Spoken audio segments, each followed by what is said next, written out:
Today's topic, color me intrigued. Welcome to another episode of TABLEscraps, in which we present a topic related to tabletop gaming and then have a brief conversation about it with the live audience. Let's not waste any more time listening to this weird intro music. Let's get right into today's discussion. Hi there, and welcome back to another episode of our month-long daily experimental series, TABLEscraps, where I discuss a topic presented to us by a viewer with the viewing audience in the YouTube chat. So if you are following along in the YouTube chat, feel free to post a question as we get going, and hopefully we will get a chance to discuss a little bit together. And that's the way the show works. But it only works if we actually get started. So let's take a look at today's question that comes to us from Stefan Sanders, who says, how do we get publishers to listen about color blindness? I regularly slow down the game trying to figure out the colors or give away a strategy due to having to ask what colors are. I find heavy Euro games are the absolute worst for this. The light brown, the green, and the dull reds are just impossible. Well, that is a fantastic question, and one that actually surprised me as I found out more about it as I got more involved in the board gaming hobby. Here's what I mean. I'm not colorblind, but I have a couple of colorblind friends, so it's always been something that has come up in discussion every now and then. But when I got more involved in the hobby and going to more and more and larger conventions, I was really surprised how much more frequently it was. I was really naive about this for a long time. But at the largest local convention that we run here in town that has a few hundred people show up to it, I started doing a count of the people I encountered that were colorblind, and about 10% of the people that I played with mentioned a problem, an issue with the game due to colorblindness. And at first I thought, wow, my town has a really high percentage of colorblind people. But after doing just a little bit of research, I realized no. On average, about 10% of the population is going to be experiencing some sort of color blindness that affects their ability to play a board game or differentiate normal colors on the color spectrum. And I was blown away. That is a huge percentage of your potential customer base, your audience, your friends that are going to have some sort of issue that they need to deal with. And so it became an issue that I try to keep on my own radar as I work on games or discuss games. I'd like to say strides are being made and it's something that is becoming more of a priority for developers, but honestly, I'm not sure yet.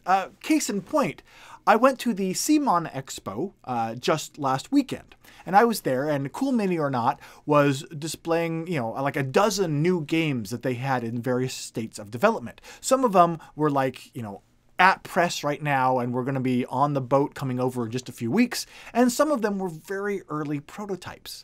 And one of the prototype games that I played was called Richard the Lionheart, where you play basically the side of King Richard trying to bring him back from the Crusades, or the side of the evil Sheriff of Nottingham trying to run the kingdom out of money so they can't bring King Richard back. And it's kind of a Euro-y worker placement game that uses a lot of cards, and you're playing a lot of cards to kind of make sets and use those to create resources for your side. But the thing that stood out to me almost immediately was there are two sides playing this game, and they're both using variations of the exact same deck of cards. Much of the iconography and artwork on the cards was identical between the two sides. And even when you're playing cards, the cards from the two sides would be mashed together into central piles and stuff. So you'd have the sheriff's team's cards and the king's team's cards would sometimes, mix and match. So they were not separated decks. So that's okay, except one team's deck was red and one team's deck was green. And other than that color difference, all the artwork, the iconography, the card size, and everything else was identical. And while we were playing the game, it wasn't an issue for anyone who was playing it, but it was one of those things that was like a case study in a game that would not be colorblind compatible. Now, fortunately, Simon was very attentive looking for feedback, and us at the table brought it up, and they took notes, and they were like, oh yes, that's a really good point. We will definitely need to address this issue, and they recorded that in their playtesting notes. But it made me wonder, it made me a little bit disappointed that the game even got to that level of production before it was noticed. Now, that is just, one example out of many, and some games are going to be better, some games are going to be worse, so it's going to vary. But that's just been my personal experience. One other thing, though, that I thought was very interesting, which can be helpful to developers, is there are now apps for your phones and mobile devices, a whole bunch of apps. In fact, I made kind of I did a little search here, and I found a website, 20 iPhone apps for the colorblind, that will go through and show you like simulations of, you can actually look on your phone through its camera, and it will show you what things look like to different types of color blindness. And that can be really helpful. We were playing a different game later in the show, and someone whipped out their phone and actually had this an app and was showing what the pieces would look like to a colorblind, red-green colorblind individual. And it was fascinating to see what it would look like through their eyes. There are tools available to developers to help mitigate this. So, really, to my point of view, there's no reason for this to be something that slips into games anymore. It should be prescient enough on our minds, and we have the tools available to help mitigate this from happening. But again, that is just my opinion. Let's go, for the second half of the show, over to the YouTube chat and find out what the chat's opinion about this is. We're going to start off with Zachary, who says, some games just don't lend themselves to this issue. How could a game like Sagrada address this with the translucent dice without using custom dice? Well, that's a really good issue. There's lots of ways that this can be addressed. Like, sometimes, I'm not super familiar with Sagrada itself, but I do know of other dice games. There's Quantum, where you're using 6-sided dice as your ships that you place around the board, and Las Vegas, one of my favorite dice games. And so these games, of course, will have different colored dice. And if you're just using normal standard dice, sure, the dice colors are all going to be the same. But then you get to kind of your backup ability that you have, which is symbology. You could use different symbols for the pips, which of course would increase the cost of production, potentially, because you'd have to have custom engraved dice. But right there is one possible solution. Plus, there's a multitude of different colors available. You don't just have the standard red, blue, green, yellow. You have lots of different hues and tints that can also be used to help differentiate different colors. So while some games, by their nature of components, aren't necessarily susceptible to this, there are many that are, and there's usually a very easy way to help minimize the impact with symbology and other things like that that could otherwise lead to confusion on the part of the colorblind players.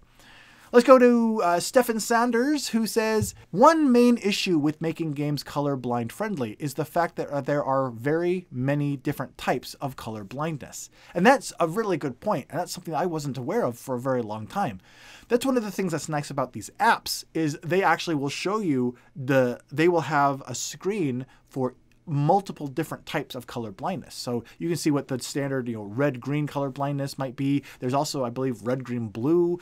There's all sorts of different variations of color blindness, and an app like that is a very easy way to kind of get a preview of all the different ways that this could affect a player. Kabuki Kid mentions, designers and publishers who still don't take color blindness into account are really dropping the ball at this point.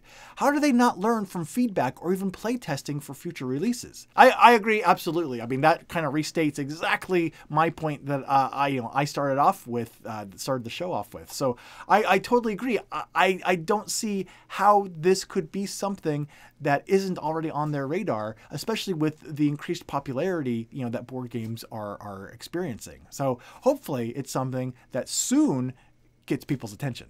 Gazensha mentions, aside obvious stuff like avoiding using both green and red in color selection and going with high contrast colors, using simple double encoding techniques like different shapes also helps, which is not just more accessible, but just better graphic design, full stop. Absolutely. I think better uses of iconography, symbology, sizes, there are lots of different things that you can do to help mitigate this and prevent this from being a complete deal breaker for your game. Trevin mentions, publishers take notice once they have a game colorblind people can't play. Then they accommodate them from then on. I think there's a grain of salt in that, Trevin. I think it's something that unfortunately doesn't get the designer's attention until they experience an issue. So what can we do as players and media people to better get their attention? Can we write to them ahead of time? Can we talk, bring it up on their forums? Is it something that we can talk to them about at conventions? What can we do? What are real actions that the player base can take to prevent this from being an issue before it happens? Because prevention is a really great way to, help resolve the issue rather than taking a reactive approach after it happens.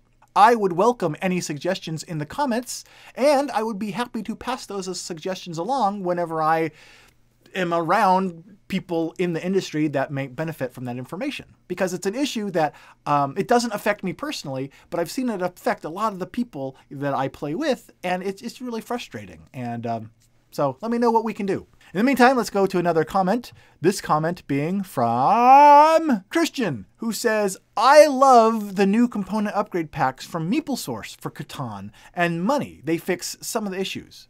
That's a good point. Sometimes the custom upgrades that you can get through MeepleSource or other places that are like, instead of just being the little standard colored meeples, they might have like some graphic designs or different shaped meeples or resources and stuff like that. That can help because it gives different visual cues to which resources are which and which colors are which. So that's a really good suggestion. Of course, that requires more financial investment in the game, but it is a possible option to work around for games that are not colorblind friendly. So thank you very much, Christian, for that suggestion. Kabuki actually asked a question to Stefan, who is actually also in our chat. So I want to kind of end with this because it's a good point. Kabuki asks pretty much to Stefan, what do you mean Euro games are the worst? Euro games avoid using color. Everything is a drab brown or gray. Just kidding, mostly. But then Stefan replies, Kabuki, yeah, and those drab browns, reds, and greens are really super helpful, which I believe was sarcastic because there's even a little tongue-out emoticon that's there. So it's interesting to me to see that it's possible that within the board gaming industry, there may even be, possibly, one category of games that may be the most susceptible to this for one reason or another. Potentially Euro games, because there's so many cubes and things and bits and pieces and workers and stuff. You kind of run out of colors potentially more frequently since you have more bits. I don't know.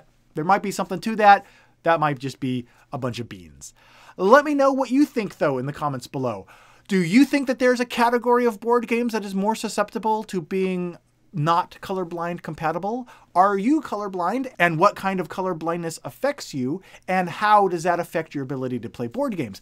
Let me know all of that and how you mitigate colorblind compatibility in games in the comments below. But not only on the YouTube comments below, but also feel free to continue this conversation on our Facebook and Twitter pages as well to continue the conversation there. Before we go, I just want to remind everyone that this episode that you're watching right now has been made possible by our contributors at our Pod Pledge fundraiser page. Thank you everyone for your support of the show. It's what's keeping it going and growing. Until the next episode, I've been Chaz Marler, who, along with the YouTube live streaming chat, have been serving up some table scraps. Thanks. I'll talk to you again soon.